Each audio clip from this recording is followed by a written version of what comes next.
I'm going to show you how to find rest areas on Google Maps. So what we can do is go ahead on Google Maps and go ahead and type in a destination where you want to go. And you just want to hit start once you have all that stuff set up. So go ahead and hit start.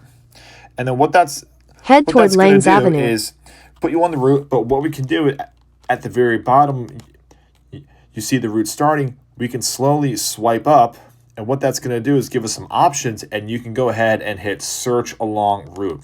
So what that's going to do is that's going to give us everything from gas stations to rest stops to restaurants and stores and hotels along that route itself. So we can go ahead and hit rest stops, and then it's going to search, and it's going to give us those results, and they're going to come up with locations. So you can go ahead and add these to your route, and if I zoom in, you'll be able to find those rest stops. So it's real easy for someone to stay en route, to find somewhere to eat, find somewhere to stop, and it makes it very, very simple.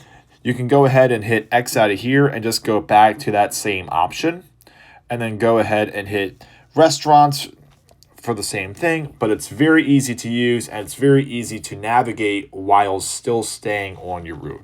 And that's it. Super simple and super easy to find rest areas on Google Maps.